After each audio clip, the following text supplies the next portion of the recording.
Bismillahirrahmanirrahim. Assalamualaikum warahmatullahi wabarakatuh.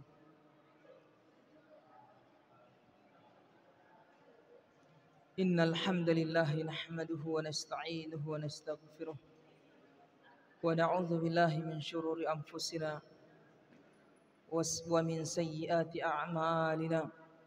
May yahdihillahu fala mudilla lahu wa may yudlil fala hadiya lahu. Wa asyhadu an la ilaha illallah wahdahu la syarika lah. Wa asyhadu anna Muhammadan 'abduhu wa rasuluhu la nabiyya ba'dah. Subhanaka la ilma lana illa ma 'allamtana innaka antal alimul hakim. Allahumma 'allimna ma yanfa'una wanfa'na bima 'allamtana wa zidna 'ilman ya fattahu ya 'alim. Alhamdulillah,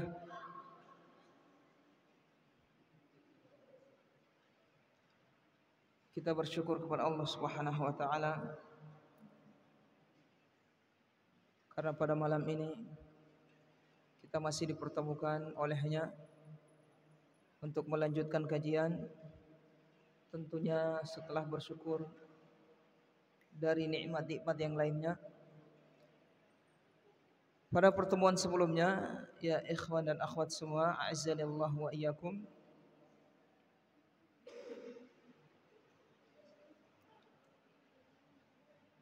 kita terakhir pada kalimat beliau tentang bacaan Al-Fatihah. Tentang apa? Ucapan Allahu Akbar. Allahu Akbar. Ada beberapa perkara yang beliau tanbih. Syekh Muhammad bin Abdul Wahab beliau beri peringatan bahwasanya pada pengucapan Allahu Akbar tidak boleh memanjangkan lafaz atau huruf hamzah di awal. Tidak boleh dikatakan Allahu Akbar, ucapan takbirnya tidak sah, atau Akbar, Allahu Akbar juga tidak sah, atau baknya yang dipanjangkan Allahu Akbar juga tidak sah. Kata beliau juga tidak sah karena maknanya berubah. Kemudian beliau juga sebutkan bahwasanya hikmah membuka solat kita dengan lafaz Allahu Akbar agar kita bisa menghadirkan di dalam solat kita kebesaran Allah Subhanahu wa taala. Karena ketika kita katakan Allahu Akbar, Allah adalah zat yang maha besar. Akbar artinya lebih besar dari segala sesuatu.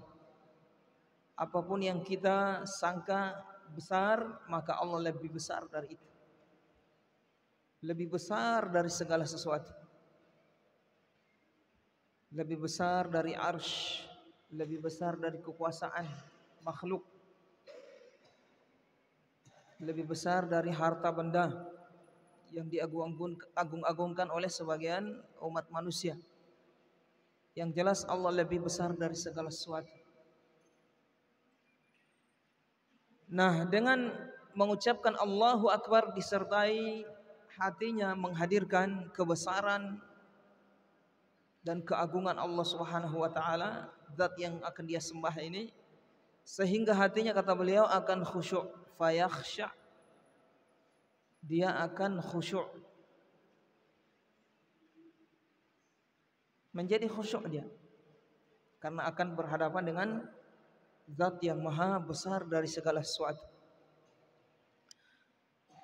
Taib, kemudian kita lanjutkan pada pembahasan berikutnya, perkataan beliau, wa yusannu jahrul imami bit takbir liqaulihi sallallahu alaihi wasallam idza kabbara al imamu fakabbiru. Disunnahkan imam itu menjaharkan takbir Allahu Akbar. Di sini Asy-Syaikh mengatakan imam, berarti keluar makmum dengan munfarid, orang yang sholat sendirian. Jadi orang yang sholat sendirian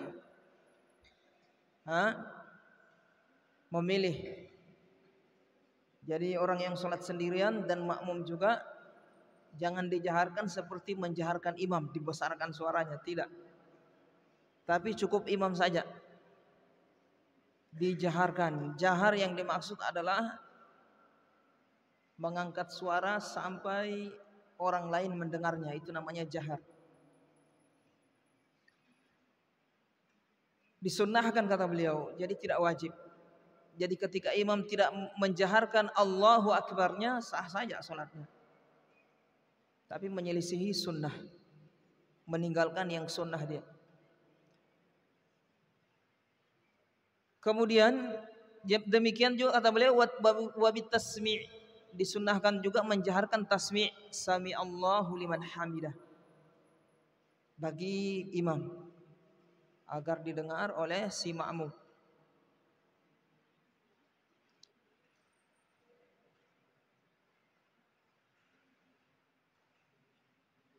Kemudian si imam mengucapkan sami Allahu liman hamidah ketika mau bangkit dari rukuk. Kemudian si makmum mengucapkan Rabbana walakal hamd. Jadi tempat si imam mengucapkan sami Allahu liman hamidah, di situ ucapan si makmum Rabbana walakal hamd. Artinya si makmum ketika sudah berdiri tidak ada ucapan, tidak ada bacaan. Berbeda dengan si imam. Kalau si imam membaca Rabbana walakal hamd setelah dia tegak berdiri.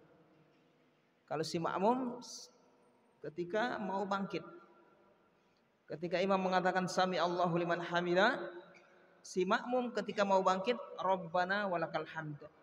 Begitu sudah berdiri tegak, tidak ada bacaan bagi si makmum. Dia hanya menunggu si imam untuk sujud. Kemudian kata beliau wa yusirru ma'mumun wa munfaridun wa yarfa'u yadayhi mamdudatail asabi' madmumatan wa yastaqbilu butunahumal qiblata ila hadwi mankibaihi. Kemudian beliau menjelaskan wa yusirru ma'mumun wa munfarid. Si makmum dan orang yang munfarid, orang yang sholat sendirian, yusirru, tidak menjaharkan atau membaca dengan lirih, dengan sir.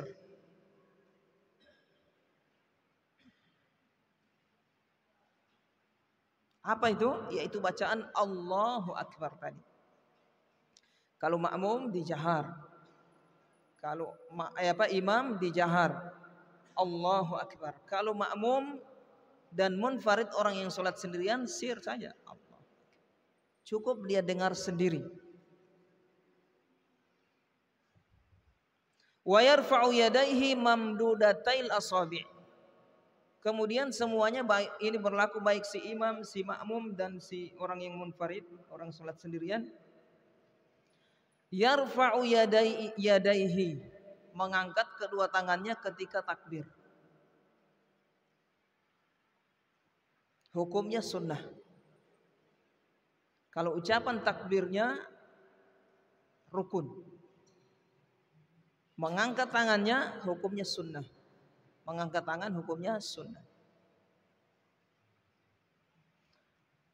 Yang sunnah sebagaimana yang ditegaskan oleh para ulama di mazhab Hambali adalah ucapan takbir itu bersamaan dengan angkat tangan. Angkat tangan bersamaan dengan bacaan takbir. Jadi Allahu Akbar.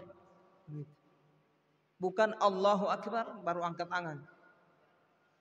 Atau Allahu Akbar, bukan begitu. Jadi bersamaan. Allahu Akbar. Gitu. Ini yang sunnah. Kemudian mamdudatail asabi' madmumatan. Jadi ketika dia angkat itu tangannya mamdudah, yaitu apa? Jari jemarinya mamdudah, terbentang. Begini, bukan begini. Mamdudah itu begini maksudnya. Terbuka. Bukan mengepal, membentuk apa? Kepalan, tinju bukan. Mamdudatan yaitu jangan renggang. Mamdudatail aswabi artinya tidak dikepal, tapi dibuka begini. Madmumatan artinya direkatkan, jari jemarinya direkatkan. Bukan begini. Allahu Akbar, menyelisih sunnah. Jadi ini yang dilakukan oleh Rasulullah sallallahu alaihi wasallam dalam hadisnya. Wa yastaqbilu butunahuma al-qiblata, dan dia menghadapkan telapak tangannya, butunahuma yaitu perut tangannya, maksudnya telapak tangannya, al-qiblah menghadap kiblat. Ila hadhi mankibaihi, sampai diangkat sampai sejajar dengan bahu.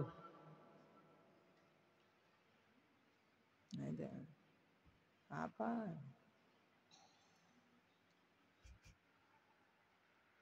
Ya, menghadap ke sini ya. Nanti sebentar diperbaiki rambutnya itu ya. Sudah ganteng kok. Nah, pakai peci.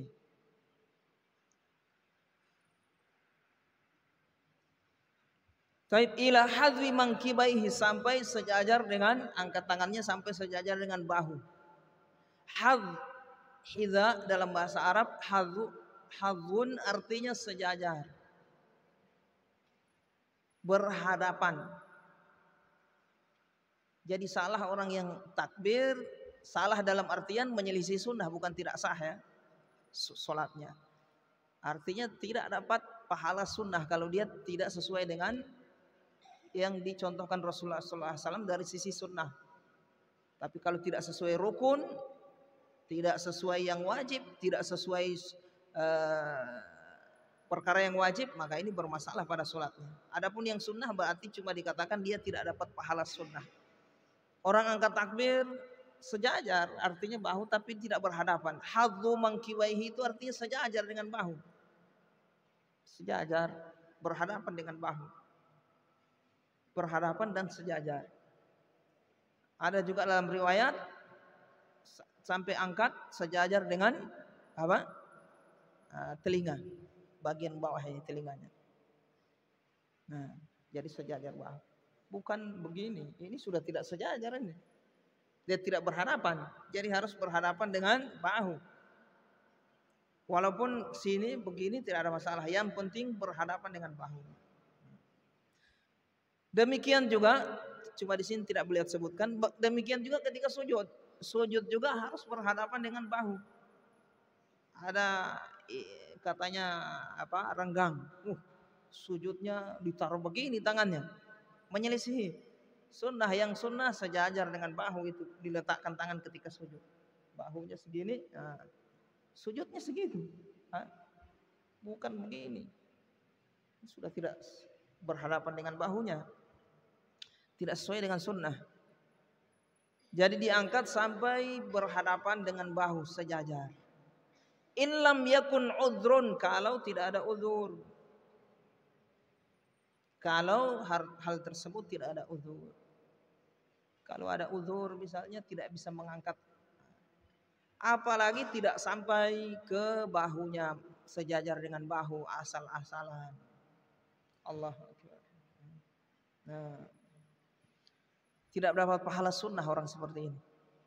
Jadi diangkat sampai sejajar dengan bahu, berhadapan dengan bahu ya. Nah, sebagaimana yang dilakukan oleh Rasulullah SAW. Jangan. Ada menyelisih sunnah. Terlihat orang apa? Malas sholat. Taib wa yarfa'uhuma, dan dia mengangkat kedua tangannya isyaratan ila kashfil hijabi bainahu wa baina rabbih. Subhanallah. Kata beliau, hikmah diangkat tangan itu, mengangkat tangan. Di sini Asy-Syaikh Muhammad bin Abdul Wahhab menyebutkan hikmahnya. Apa hikmahnya?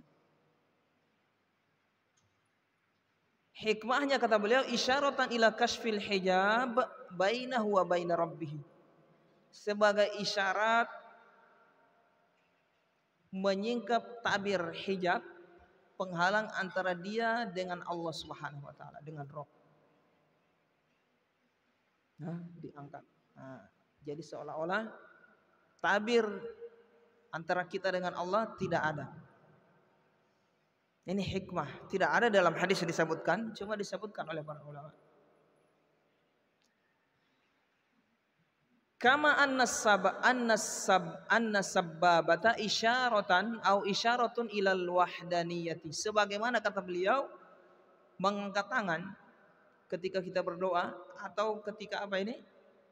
Tasyahud, mengisyaratkan dengan jari ini telunjuk adalah sebagai isyarat akan keesaan Allah Subhanahu wa taala. Jadi angkat tangan satu begitu ketika kita berdoa atau bersyahadat, isyarat akan keesaan Allah Subhanahu wa taala. Demikian juga kata beliau ketika sholat kita angkat tangan, itu isyarat menyingkap hijab antara kita dengan Allah Subhanahu wa taala. Jadi seolah-olah kita berhadapan langsung dengan Allah Subhanahu wa taala. Hikmah disebutkan oleh para ulama. Tsumma yaqbidu qu'ahul aisar. Kemudian dia menggenggam tangannya yang kiri. Bikafhil aiman, dengan tangan kanan. Jadi tangan kirinya dia genggam dengan tangan kanan.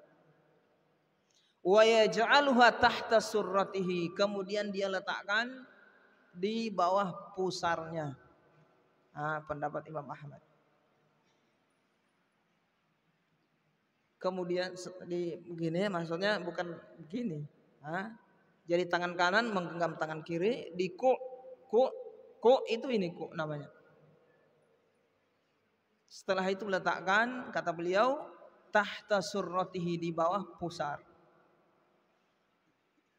Berdasarkan hadis dari Ali bin Abi Thalib, wa minas sunnati an tad'al musalli yadahu tahta surratihi. Termasuk sunnah, kata beliau, kata sahabat Ali radhiyallahu anhu, termasuk sunnah adalah seorang yang sholat itu meletakkan tangannya di bawah pusarnya. Ustadz, bagaimana hadis yang meletakkan tangan di atas dada, Ustadz?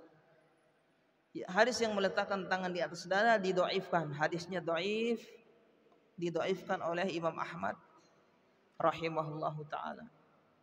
Dan di antara ulama sekarang ada juga yang setelah meneliti mereka sampai pada kesimpulan hadisnya dhaif. Wa ma'nahu dhullun baina yaday rabbih azza wa jalla. Dan maknanya maksudnya beliau lagi menyebutkan hikmah. Kenapa ditaruh di bawah pusar? Itu adalah dhullun baina yaday rabbih azza wa jalla. Adalah sikap tunduk, menghinakan diri di hadapan Rabb. Artinya secara makna kalau kita mau cerna secara secara uruf kebiasaan manusia di kalangan manusia. Orang berhadapan kita dengan orang, kita taruh tangan kita di bawah pusaran, itu kan tanda ketundukan daripada taruh di dada gitu. Ya. Tapi kalau di bawah pusar tanda apa? Tawadhu, ketundukan, tunduk berarti kita ya. Ini Syekh Muhammad bin Abdul Wahhab mencoba menjelaskan hikmah dari gerakan beberapa gerakan di dalam sholat. Wa yustahabbu nadhruhu ila maudhi'i sujudihi. Kemudian beliau beranjak pada hukum yang lain, yaitu disunnahkan melihat ke tempat sujudnya. Jadi ketika sholat disunnahkan adalah mengarahkan pandangan ke tempat sujud, bukan ke tempat yang lain. Ini yang sunnah. Jadi ada beberapa hukum itu tentang pandangan ini. Ada yang hukumnya haram, ada yang hukumnya sunnah, ada yang hukumnya mubah. Jadi pandangan yang sunnah di dalam sholat adalah menghadap ke mengarahkan pandangan ke tempat sujud. Nah, hukumnya sunnah. Pandangan yang mubah adalah ke depan. Ada orang tidak melihat ke arah sujud tapi dia melihat ke depan. Hukumnya mubah, mubah saja. Tapi dia tidak dapat pahala sunnah. Pahala sunnah dia menghadap ke tempat sujudnya. Mubah boleh saja. Tapi tadi ya, yang apa tadi, yang pandangan tadi dalam sholat, yang pertama tadi yang sunnah, yang mubah menghadap ke depan, melihat ke depan. Kemudian yang makruh, makruh ini mondar-mandir matanya. Nah, lihat sana. Makruh hukumnya. Pandangan yang haram melihat ke atas. Jadi kalau melihat ke atas hukumnya haram. Ada ancaman keras dari Rasulullah SAW. Jadi yang sunnah adalah menghadapkan pandangan ke tempat sujud kita. Fi kulli halatis shalah, di semua keadaan salat. Di semua keadaan salat kita tetap arahkan pandangan ke tempat sujud. Ini yang sunnah dilakukan oleh Rasulullah SAW. Dapat pahala sunnah gitu. Illa fi tasyahud, kata beliau, kecuali pada tasyahud. Nah, dikecualikan. Ada beberapa pandangan yang dikecualikan. Kecuali pada tasyahud. Tasyahud yang sunnah adalah menghadapkan pandangan ke arah jari, ke jari telunjuk kita ketika apa? Memberi isyarat di dalam tasyahud kita. Itu saja. Kalau keadaan sholat yang lain tetap ke arah sujud. Fayanzuru ila sabbabatihi, dia melihat ke arah sabbabah, ke arah jari telunjuknya. Thumma yastaftihu sirran, kemudian dia membaca istiftah. Sirron dibaca secara sir, tidak boleh jahar. Jadi setelah dia takbir, dia istiftah dulu. Bacaannya sir, jangan dijahar. Akan mengganggu teman-temannya yang di samping, apalagi sebagai makmum. Dibaca sir, ini istiftah. Fayaqul, doa istiftahnya adalah, ini doa istiftah yang afdol menurut Imam Ahmad. Subhanakallahumma wa bihamdika wa tabaraka ismuka wa ta'ala jadduka wa la ilaha ghairuka. Pendek, paling pendek. Tapi menurut Imam Ahmad ini paling afdol. Kenapa? Karena ini riwayatnya paling sahih. Karena ada beberapa riwayat, beberapa lafaz yang datang dari Rasulullah SAW tentang bacaan apa ini, istiftah. Tapi ini hadisnya paling sahih. Makanya dipilih Imam Ahmad sebagai bacaan yang asal. Bacaan yang paling banyak dibaca di dalam apa? Di dalam sholat ketika membaca istiftah adalah doa ini. Subhanakallahumma bihamdika wa tabarakasmuka wa ta'ala jadduka wa la ilaha ghairuk. Kalau ada bacaan yang lain, kalian hafal yang lain, tidak ada masalah, silahkan. Wajjahtu wajhiya lilladzi fataras sama, dan seterusnya bisa. Allahumma ba'id baini wa baina khotoyaya kama ba'adta bain, dan seterusnya bisa. Ini juga bisa. Apalagi ini ringkas sekali. Antum sholat di belakang orang yang sholatnya model Rossi, tidak bisa. Antum harus bacain Subhanakallahumma bihamdika wa tabarakasmuka wa ta'ala jadduka wa la ilaha ghairuk. Sudah pendek sekali. Setelah itu baru ta'awudz. Taib, di sini sebelum Asy-Syaikh Muhammad bin Abdul Wahhab rahimahullahu taala beranjak pada sunnah-sunnah yang berikutnya, beliau memberi penjelasan secara ringkas makna dari istiftah ini, doa istiftah ini. Kata beliau, subhanakallahumma wa bihamdika, wa makna subhanaka Allahumma ay unazzihuka tanzihal laiq bijalalika ya Allah. Subhanakallahumma artinya subhanallah. Apa makna dari subhanallah? Yaitu unazzihuka tanzihal laiq bijalalik. Aku mensucikanmu ya Allah dengan pensucian yang layak bagimu. Itu makna dari subhanallah. Zikir yang kita baca, bacaan subhanallah artinya adalah unazzihuka at-tanzihal laiq bijalalik. Aku mensucikanmu ya Allah dengan pensucian yang layak. Layak bagi Allah Subhanahu wa taala. Jadi subhanallah mensucikan Allah. Mensucikan Allah dari mana? Dari segala sifat kekurangan. Dari segala sesembahan yang disembah selain Allah. Itu makna subhanah. Kemudian dan segala yang diagungkan selain Allah disucikan Allah Subhanahu wa taala. Itu makna dari subhanallah. Kemudian perkataan Allah wa bihamdika qila ma'nahu ajma'u laka bainat tasbih wal hamd. Aku mengumpulkan bagimu ya Allah antara tasbih atau maknahu ajma'u laka bainat, mengumpulkan pensucian dan pemujian. Jadi aku memuji ya Allah kepadamu dan aku mensucikanmu dari segala sifat kekurangan dan memujimu. Subhanakallahumma bihamdika. Di situ artinya. Wa tabarakasmuka. Tabarak artinya maha apa? Maha berkah. Ai al barakatu tunalu bi dzikrika.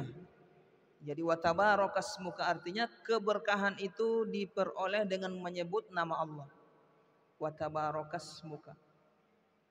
Wa ta'ala jadduk ay jallat 'azamatuka.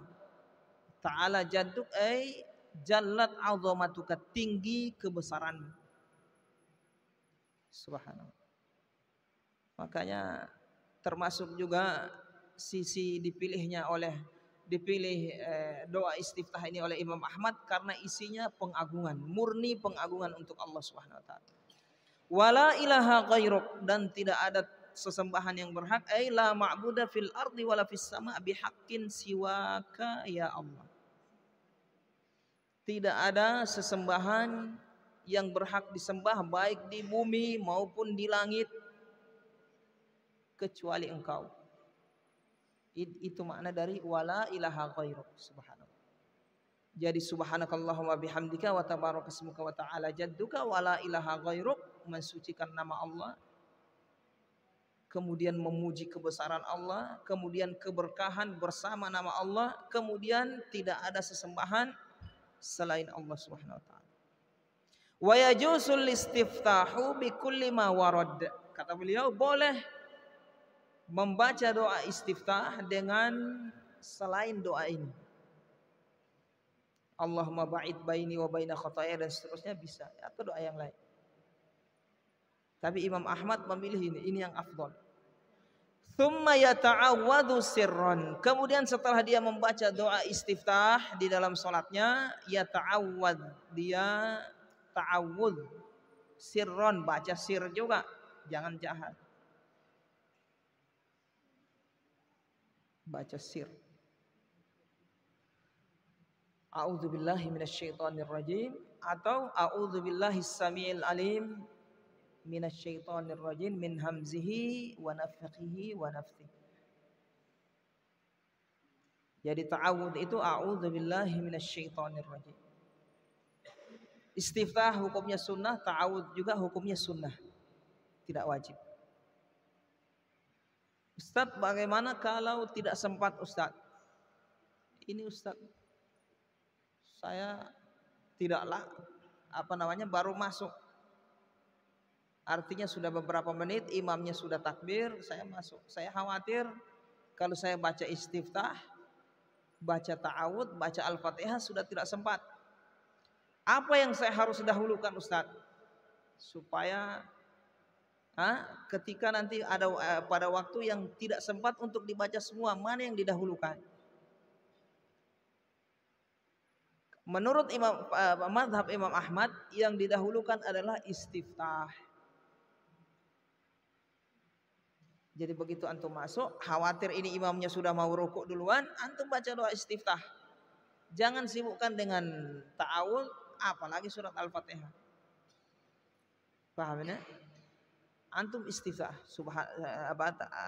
doa istiftah tadi yang pendek adalah subhanakallahumma bihamdika wa tabarakasmuka wa ta'ala jadduka wa la ilaha ghairu. Tapi kalau sempat antum baca semuanya lebih bagus. Tapi kalau tidak sempat, dahulukan yang lebih utama. Jadi menurut Imam Ahmad yang lebih utama adalah istiftah. Kenapa? Karena ini dia perkara yang digolongkan ke dalam takbiratul ihram. Jadi istiftah ini digolongkan ke dalam takbiratul ihram. Sementara ta'awudz itu digolongkan ke bacaan, membaca. Sementara di dalam mazhab Hambali membaca surat Al-Fatihah bagi makmum tidak wajib, hukumnya sunnah. Begitu juga ta'awudz. Taib. Fayaqul a'udzubillahi minasyaitonir rajim.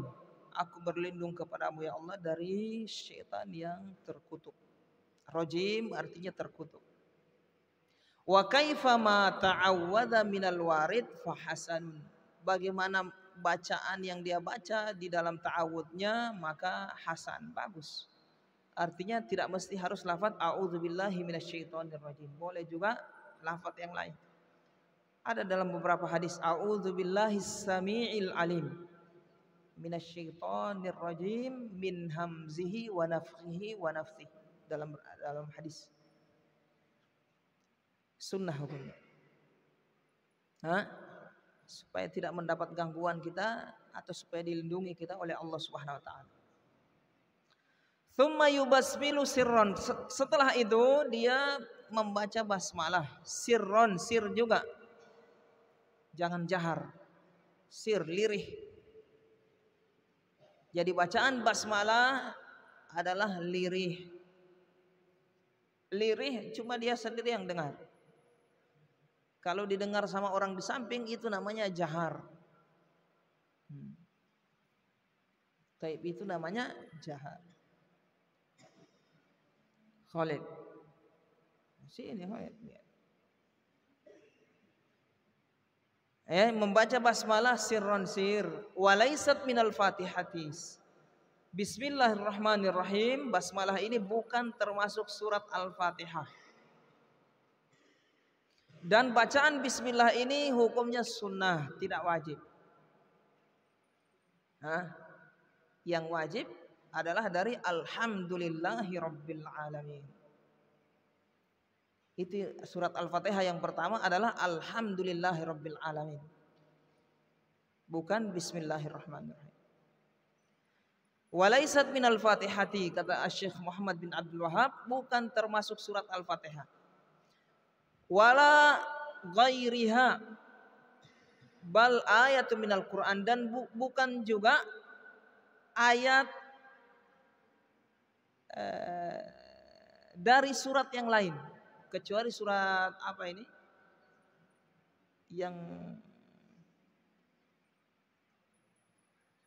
surat Al-An'am, surat apa tentang kisah Nabi Sulaiman mengirim surat ke Ratu Saba ini. An-Namal, surat An-Namal. Fa innahu bismillahirrahmanirrahim. Kecuali itu, kalau itu memang ayat dalam Al-Qur'an. Tapi yang di awal surat itu tidak termasuk surat itu. Jadi bismillahirrahmanirrahim bukan termasuk bagian dari surat yang lain. Dan juga bukan dari surat Al-Fatihah. Ini maksud beliau. Bal ayatun minal Quran qablaha wa baina kulli surataini siwa bara'atin wal anfal. Tapi dia adalah ayat di dalam Al-Quran, kecuali surat Bara'ah dan Anfal tidak ada Bismillahirrahmanirrahim. Jadi maksud perkataan beliau ini Bismillahirrahmanirrahim termasuk ayat Al-Quran. Ayat Al-Quran yang Allah turunkan Al-Quran dengannya. Jadi itu bukan ulama yang naruh Bismillahirrahmanirrahim di situ, ditambah sebagai pembuka, bukan. Itu memang ayat yang Allah turunkan Al-Quran dengannya. Jadi Bismillahirrahmanirrahim termasuk ayat Al-Quran yang di awal surat itu. Allah turunkan Al-Quran dengan itu. Wa yusannu kitabatuha awailal kutubi kama katabaha Sulaiman alaihissalam. Disunnahkan menulis Bismillah awailal kutub, pada awal tulisan, menulis kitab, menulis surat, kama katabaha Sulaiman alaihissalam, sebagaimana yang dicontohkan oleh Nabi Sulaiman alaihissalam. Nabi Sulaiman alaihissalam, bahkan ini kebiasaan seluruh para nabi, ketika mereka menulis surat, mereka memulai dengan Bismillah. Bismillahirrahmanirrahim. Rasulullah juga praktek ternyata mengirim surat ke beberapa raja, diawali dengan Bismillahirrahmanirrahim. Kita lihat lagi kitab-kitab para ulama, Bismillahirrahmanirrahim. Jadi hukumnya sunnah. Antum mau nulis surat, sunnah Bismillahirrahmanirrahim. Iya Khalid, kalau sudah rindu sama bapak, perhatikan. Kalau sudah rindu sama ibu, mau nulis surat, taruh di awal Bismillahirrahmanirrahim. Kepada yang terhormat ibuku yang tercinta. Sunnah hukumnya nulis surat dimulai dengan menulis Bismillahirrahmanirrahim.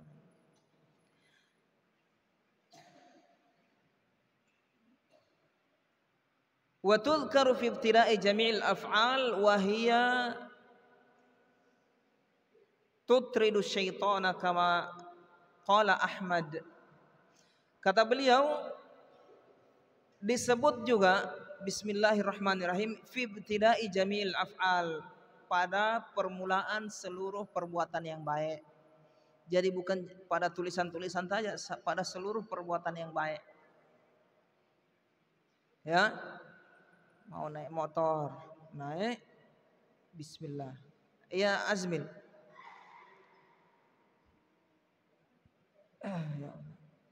Seluruh perbuatan baik.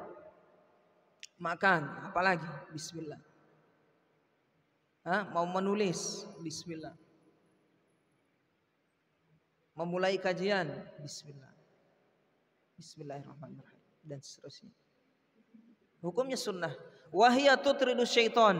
Bacaan ini akan mengusir setan. Bacaan ini akan mengusir setan. Sebagaimana disebutkan dalam beberapa riwayat,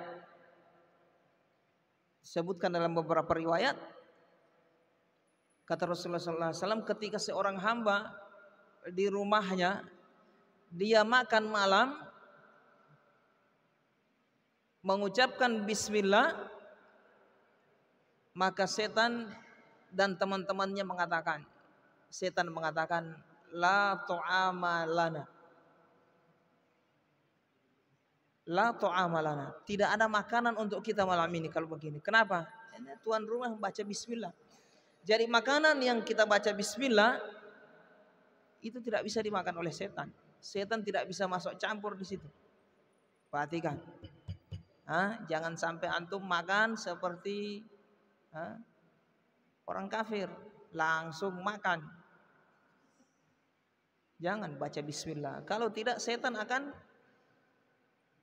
membersamai antum, makan bareng-bareng. Begitu juga di rumah. Jadi diingatkan semua. Ini termasuk amar ma'ruf nahi mungkar. Apalagi kepala keluarga ingatkan. Baca bismillah anak-anakku semua. Istri diperingatkan juga, jangan sampai lupa. Supaya setan tidak ada makan malam, tidak bisa makan di rumah kita.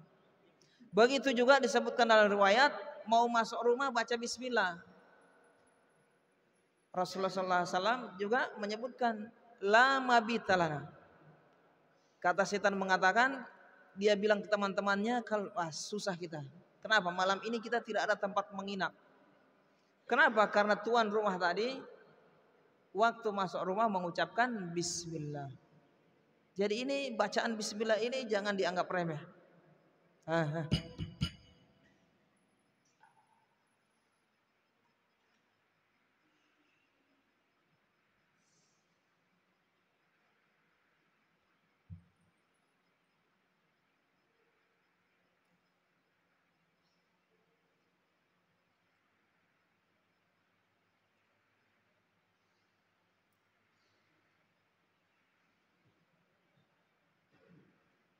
Nantilah kalau mau ngobrol, bercanda setelah kajian ya. Baik, kita lanjut. Jadi setan mengatakan kepada teman-temannya, la mabita lana, tidak ada tempat bermalam kita malam ini. Kenapa? Karena tuan rumah waktu masuk rumah mengucapkan bismillah. Jadi ini betul kata beliau di sini, tatrudus syaitan, akan mengusir setan. Begitu juga ketika berhubungan. Bismillah. Mengucapkan bismillah supaya setan tidak masuk campur di situ. Ini bagi yang berkeluarga. Taib. La tuktabu amama syi'ri wala ma'ahu. Perhatikan. Jangan main sendiri. Tidak boleh kata beliau ditulis di di depan syair, wala ma'ahu atau di dalam syair. Dibahas juga oleh para ulama, tidak boleh bismillah ini dimasukkan ke dalam syair. Kita nulis syair, masukkan bismillah, kata para ulama tidak boleh. Tidak boleh. Apalagi tulisan yang diharamkan.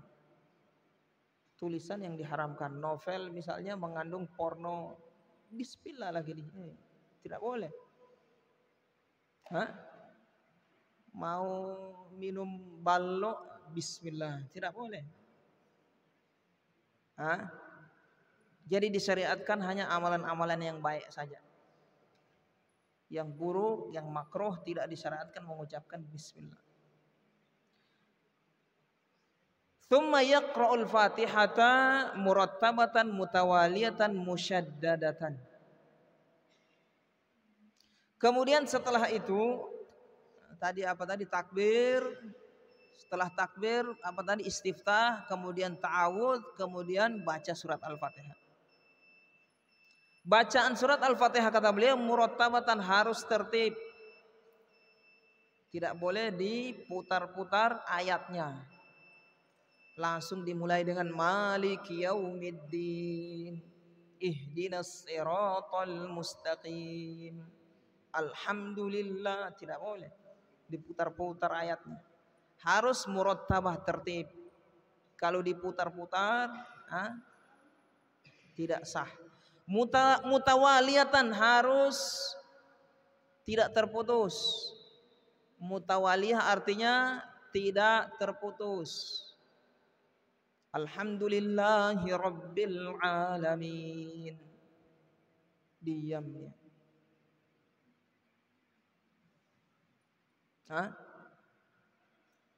Diam sampai berapa menit? Tidak boleh. Baru dilanjut Ar-Rahman, tidak boleh. Kalau dia mau lanjut, dia harus ulang dari pertama.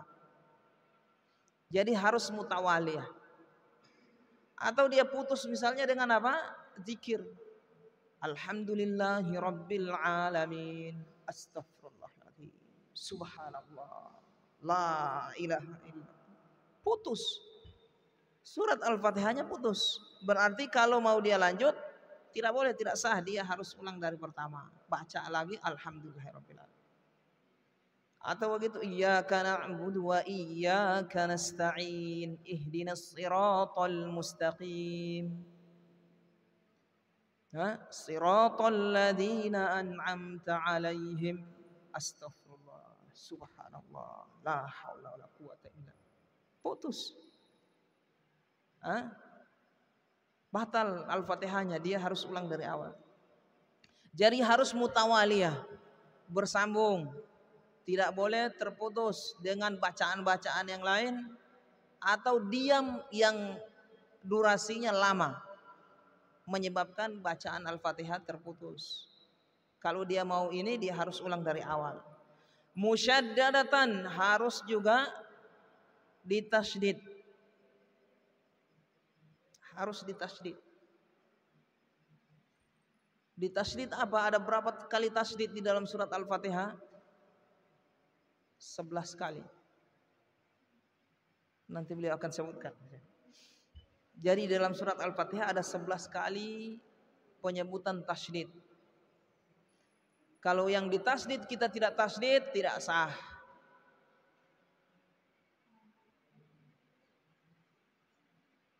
Paham ini? Alhamdulillah, alhamdulillah, sudah tasydid itu. Hirabbil, itu tasydid lagi. Kalau irabbil alamin, dia tidak tasydid, tidak sah. Harus dia tasydid, rabbil alamin. Tasydid lagi. Ar-Rahmanir, tasydid lagi. Tasydidnya 11 semua. Tercecer satu tasydidnya tidak disebut, misalnya tidak sah surat Al-Fatihah. Wahia ruknun fi kulli raqatin. Perhatikan. Al-Fatihah ini, membaca Al-Fatihah adalah rukun setiap rakaat, di setiap rakaat. Wahia ruknun fi kulli raqatin. Dia adalah rukun di setiap rakaat. Rukun di dalam sholat, tapi harus dibaca di setiap rakaat.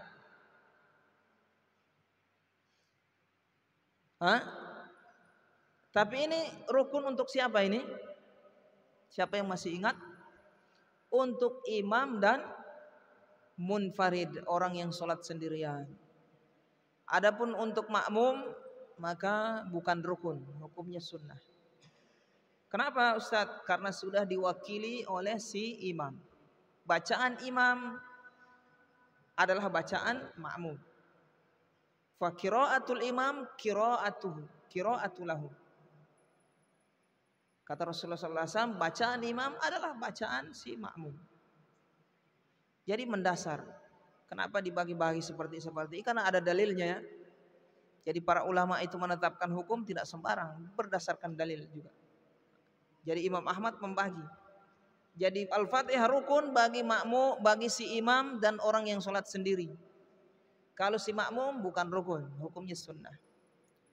Kama fil hadis, sebagaimana disebutkan dalam hadis, la salata liman lam yaqra'u bi fatihatil kitab. Tidak ada salat bagi orang yang tidak membaca surat Al-Fatihah. Ini hadis. Tidak ada salat, artinya tidak sah orang yang tidak membaca surat Al-Fatihah. Tapi ini berlaku bagi imam dan orang salat sendirian. Ini kan umum Ustaz.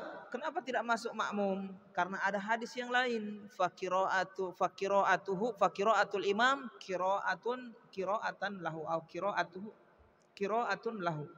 Bacaan imam adalah merupakan bacaan si makmum.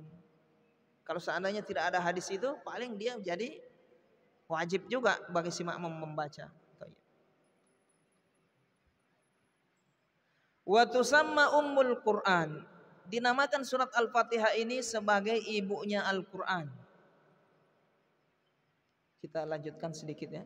Lianna fiha al-ilahiyat wal ma'ada wan nubuwati wa itsbatal qadari wa itsbatal qadri atau qadari fal ayat. Sampai situ. Jadi surat Al-Fatihah kata beliau dinamakan ibunya Al-Quran, induknya Al-Quran. Kenapa? Li'anna fihal ilahiyat. wal ma'ad wan nubuwat wa itsbatal qadar. Karena di dalam surat Al-Fatihah kata beliau ada mengandung 4 perkara atau berbicara 4 perkara. Yang pertama ilahiyat, berbicara tentang ketuhanan. Wal ma'ad, berbicara tentang hari akhirat. Wan nubuwat, berbicara tentang kenabian. Wa itsbatal qadar, dan berbicara tentang penetapan takdir. Dan berbicara tentang penetapan takdir. Dan Al-Quran seluruhnya berbicara tentang 4 perkara ini, ya, tentang ilahiyat, tentang ketuhanan, yaitu tentang sifat Allah, perbuatan Allah, nama-nama Allah. Kemudian berbicara tentang hari pembalasan, yang orang yang penentang para nabi akan dimasukkan ke dalam neraka, yang taat kepada para nabi akan dimasukkan ke dalam surga. Wan nubuwat, berbicara tentang kenabian, kisah-kisah para nabi banyak sekali dalam Al-Quran. Demikian juga tentang perintah dan larangan.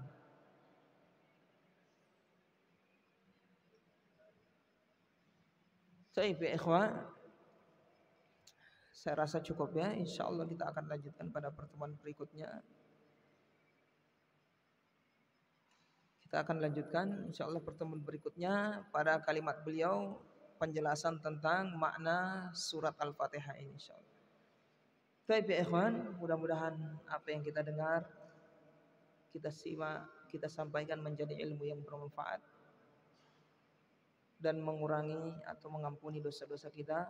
Artinya sebab terampunnya dosa-dosa kita, dan menjadikan pahala kita bertambah di sisi Allah Subhanahu wa taala. Subhanakallahumma bihamdika asyhadu an la ilaha illa anta astaghfiruka wa atubu ilaik.